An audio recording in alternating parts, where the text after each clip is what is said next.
আপনি কি জানেন আপনার সঠিক ইংরেজি উচ্চারণ শেখা এবং চর্চা করার ক্ষেত্রে আপনার সবথেকে বড় শত্রুকে? যে শত্রু আপনার চারিপাশে প্রতারণার জাল বিছিয়ে আপনাকে সঠিক ইংরেজি উচ্চারণ থেকে অনেক দূরে রাখতে পারে। হ্যাঁ, আপনি আজকের ভিডিওর টাইটেল এবং থাম্বনেলে ঠিকই দেখেছেন। আপনার সঠিক ইংরেজি উচ্চারণ শেখার ক্ষেত্রে আপনার সবথেকে বড় শত্রু হতে পারে ইংলিশ স্পেলিং। তবে আপনার চিন্তার কোনো কারণ নাই, কারণ স্পেলিং ঠিক কতভাবে আপনার সাথে প্রতারণা করতে পারে তা জানতে চলেছেন আজকের ভিডিওটিতে। Hello viewers, you are watching speak English BD and I am Mohammad Ali with you.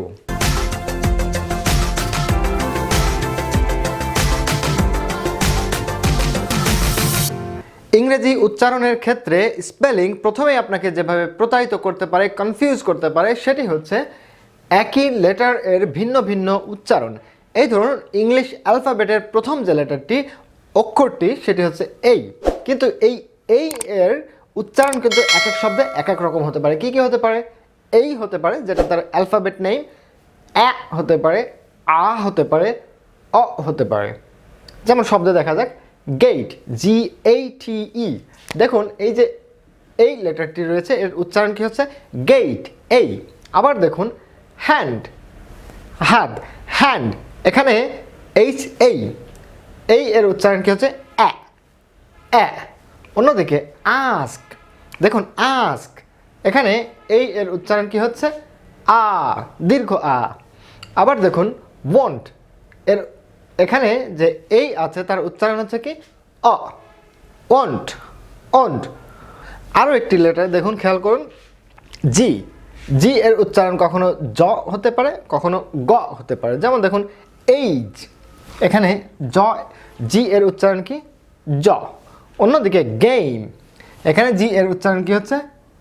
গ। তো এখন আপনি কখন বুঝবেন যে জ হবে, কখন বুঝবেন যে গ হবে, এই বিষয়টা নিয়ে কিন্তু এই বিষয়টা আপনাকে কনফিউজ করতে পারে, প্রতারিত করতে পারে।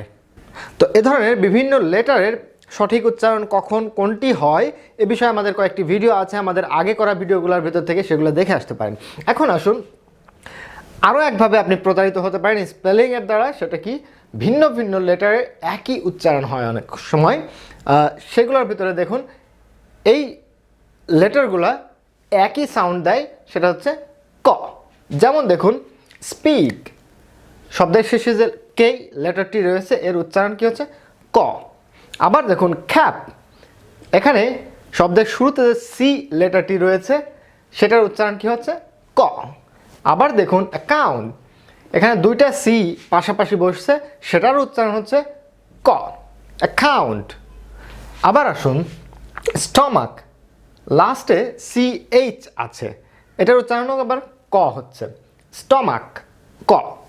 আবার দেখুন BACK, ব্যাক, লাস্টে CK আছে, এর উচ্চারণ আবার ক হচ্ছে। তো আমরা যেটা দেখলাম সেটা হচ্ছে KCCCH সবগুলোর উচ্চারণে কিন্তু ক হচ্ছে। এভাবে বিভিন্ন লেটার কিন্তু আমরা দেখতে পাই, আলাদা আলাদা লেটার অনেক সময় একই সাউন্ড দিচ্ছে। এই ব্যাপারটা আমাদেরকে কিন্তু কনফিউজ করে। আরও একটি বিষয় হয়তো খেয়াল করে থাকবেন, খেয়াল করুন, এখানে আমরা খ্যাপ, এখানে কে আমরা খয়ের মতো উচ্চারণ করছি, কিন্তু এখানে স্পিক, এখানে কে কই বলছি। তার মানে এই ক সাউন্ডটি কখনো ক, কখনো খ এর মতো উচ্চারিত হয়। এই ব্যাপারটি সমাধান কি, বা এই ব্যাপারটির সঠিক কারণ কি, সেটাও আপনারা জেনে আসতে পারেন আমাদের আগে করা একটি ভিডিও থেকে। তো এখন আসুন, ইংরেজি উচ্চারণের ক্ষেত্রে স্পেলিং সবচেয়ে বেশি যেভাবে আপনাকে কনফিউজ করতে পারে, আপনাকে প্রতারিত করতে পারে, সেটি হচ্ছে ইংরেজি শব্দগুলোতে মাঝে মাঝে এমনও কিছু লেটার থাকে, এমনও একটি লেটার থাকতে পারে যেটির উচ্চারণ কিন্তু আদৌ হয় না, অর্থাৎ স্পেলিংয়ে আছে কিন্তু উচ্চারণে নাই। এই ব্যাপারগুলোকে বলা হয় সাইলেন্ট লেটার্স। এখন সাইলেন্ট লেটার্স তিনভাবে হতে পারে। সাইলেন্ট লেটার্স কনসোনেন্টস হতে পারে, সাইলেন্ট লেটার্স ভাওয়েলস হতে পারে, আরেকটা সাইলেন্ট সিলেবলস হতে পারে। দুইভাবে হতে পারে সাইলেন্ট লেটার, আরেকভাবে হতে পারে সাইলেন্ট সিলেবলস। তো আমরা প্রথমেই দেখি সাইলেন্ট লেটার্স কনসোনেন্টসগুলো। খেয়াল করুন COMB, এখানে দেখুন এই বি সাউন্ডটি উচ্চারণ হবে না। কম, কম মানে কি? চিরুনি। এটাকে কিন্তু আমরা কম্প ব সাউন্ডটি দিতে পারি, কিন্তু সেটা ভুল উচ্চারণ। সঠিক উচ্চারণ কি? কম। এরপর দেখুন মাসল, মাসল, মাসল, মাস্কল বা এরকম কিছু হবে না, হবে কি মাসল। এখানে দেখুন সি এর উচ্চারণ হচ্ছে না। এরপর দেখুন হ্যান্ডসাম বলি আমরা অনেকেই, কিন্তু সঠিক উচ্চারণ কি হ্যান্ডসাম। এখানে ডি এর উচ্চারণ হবে না, অর্থাৎ ডি লেটারটি সাইলেন্ট থাকবে। এরপর দেখুন ওয়েডনেসডে বলি আমরা অনেকেই, কিন্তু আসলে সঠিক উচ্চারণ কি ওয়েন্সডে, অর্থাৎ ওয়েন্সডে। এখানে ডি এর উচ্চারণ হবে না। আবার দেখুন সাইন, এখানে দেখুন জি এর উচ্চারণ হচ্ছে না, সাইন, SIGN, এখানে জি এর উচ্চারণ হচ্ছে না। আবার দেখুন নো, এটাকে কিন্তু আমরা নো বলি না, বলি কি নো, অর্থাৎ কে কে লেটারটি শুরুতেই সাইলেন্ট থাকছে। আবার দেখুন উল্ড বলি না আমরা, বলি কি উড, এখানে এল লেটারটি সাইলেন্ট থাকছে। আবার দেখুন কলাম, এখানে এন সাইলেন্ট থাকছে। আবার দেখুন সাইকোলজি, এখানে পি লেটারটি সাইলেন্ট আছে। আবার দেখুন লিস্টেন বলি না আমরা, কি বলবো লিসেন, দেখুন টি লেটারটি সাইলেন্ট রয়েছে। তো এই উদাহরণগুলোতে আমরা কি দেখলাম, কনসোনেন্টসগুলো সাইলেন্ট থাকছে। এখন আমরা কিছু উদাহরণ দেখব যেগুলোতে ভাওয়েল সাউন্ডসগুলোও আবার সাইলেন্ট থাকতে পারে, ভাওয়েল লেটার গুলাও সাউন্ড সাইলেন্ট থাকবে। দেখুন গার্ড, GUARD, এখানে ভাওয়েল আছে কয়টা, UA, দুটার উচ্চারণ কিন্তু হচ্ছে না, হচ্ছে একটি, গার্ড, একটি ভাওয়েল সাইলেন্ট থাকছে। আবার দেখুন বিজনেস, স্পেলিং অনুযায়ী যদি আমরা উচ্চারণ করি তাহলে কি হতো বিজনেস, কিন্তু সঠিক উচ্চারণ কি বিজনেস, বিজনেস। দেখুন আই, এই ভাওয়েলটি সাইলেন্ট থাকছে। আবার দেখুন গেট, গেট, লাস্টে যে ই লেটারটি রয়েছে এটার উচ্চারণ যদি আমরা করতাম তাহলে কি হতো গেইটি, না সেটি কিন্তু উচ্চারণ হয় না। সো এটাকে বলে ম্যাজিক ই। ম্যাজিক ই কখন হয়, যখন লাস্টে ই থাকে, তার আগে কনসোনেন্ট থাকে এবং তার আগে এই থাকে, এই কনসোনেন্ট ই যদি থাকে সেটার উচ্চারণ এই হয়, যেমন গেট, এবং শেষের ই এর উচ্চারণ হয় না, এটাকে বলে ম্যাজিক ই। তো এতক্ষণ তো আমরা দেখলাম কিভাবে ইংরেজি শব্দে কোনো একটি লেটার, সেটা ভাওয়েল হতে পারে বা কনসোনেন্ট হতে পারে, সেগুলা স্পেলিংয়ে থাকা সত্ত্বেও উচ্চারণে সেগুলা, প্রোনাউন্সিয়েশনে সেগুলা আসে না। এখন আমরা দেখব কিভাবে সিলেবল, একটি আস্ত সিলেবল উচ্চারণে নাও আসতে পারে যদিও স্পেলিংয়ে রয়েছে।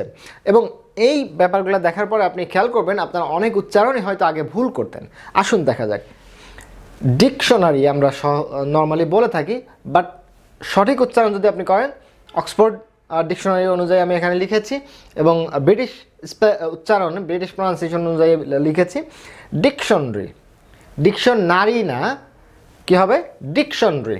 খেয়াল করুন এই যে এই সিলেবলটি এখানে কিন্তু মাইনাস হয়ে যাচ্ছে, অর্থাৎ সাইলেন্ট থেকে যাচ্ছে, কি থাকছে ডিকশনারি, ডিকশনারি। এই যে এখানে এই ভাওয়েল এর সাথে যে সিলেবলটি সেটা কিন্তু মাইনাস হয়ে যাচ্ছে, ডিকশনারি। আবার দেখুন ডিফারেন্ট বলি আমরা নর্মালি, কিন্তু হবে কি ডিফারেন্ট। খেয়াল করুন ডিফারেন্ট, এই যে ই লেটারটি, ই ভাওয়েল রিলেটেড যে সিলেবলটি সেটা কিন্তু অমিট হয়ে যাচ্ছে, সাইলেন্ট থাকছে, কি হচ্ছে ডিফারেন্ট, ডিফারেন্ট। ডিফারেন্ট হচ্ছে না কিন্তু, ডিফারেন্ট হচ্ছে না কিন্তু, হচ্ছে কি ডিফারেন্ট, দুটি সিলেবল। ডিফারেন্ট বললে হবে কি তিনটা সিলেবল, কিন্তু এখন হচ্ছে কি ডিফারেন্ট, ডিফারেন্ট, দুটি সিলেবল উচ্চারিত হচ্ছে।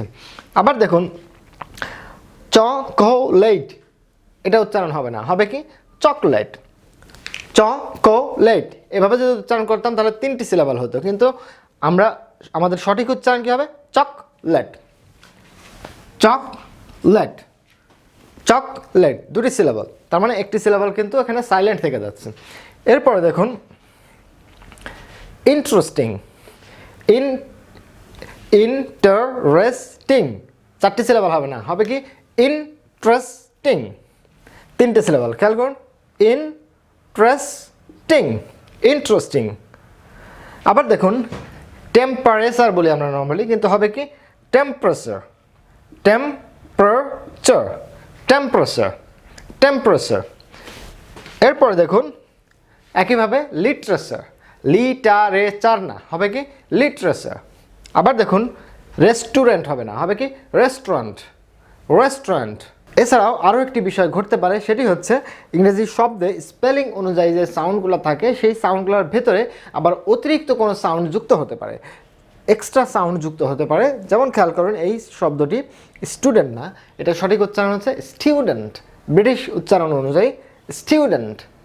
খেয়াল করুন, এই যে উ সাউন্ডটি, ইউ এর উচ্চারণ, তার আগে একটি ইয় সাউন্ড যুক্ত হচ্ছে, স্টিউডেন্ট, স্টিউ, উ তার আগে ইয় সাউন্ড যুক্ত হচ্ছে, স্টিউডেন্ট।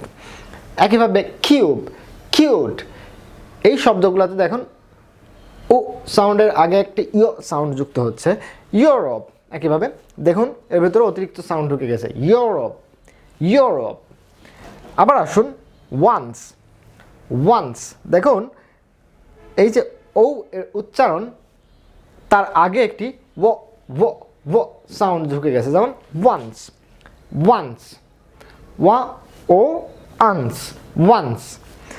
একইভাবে আমরা যদি এই শব্দটা খেয়াল করি, অ্যাকসেপ্ট, খেয়াল করুন আগে ডাবল সি, দুইটা সি এর উচ্চারণ হয়েছিল কি অ্যাকাউন্ট, দুইটা সি মিলে একটি ক সাউন্ড হয়েছিল, কিন্তু এখানে দেখুন অ্যাকসেপ্ট, এখানে যে এস সাউন্ড, তার আগে সিটা কি সাউন্ড দিচ্ছে, অতিরিক্ত একটি ক সাউন্ড দিচ্ছে, কি হচ্ছে অ্যাকসেপ্ট, অ্যাক্সিডেন্ট।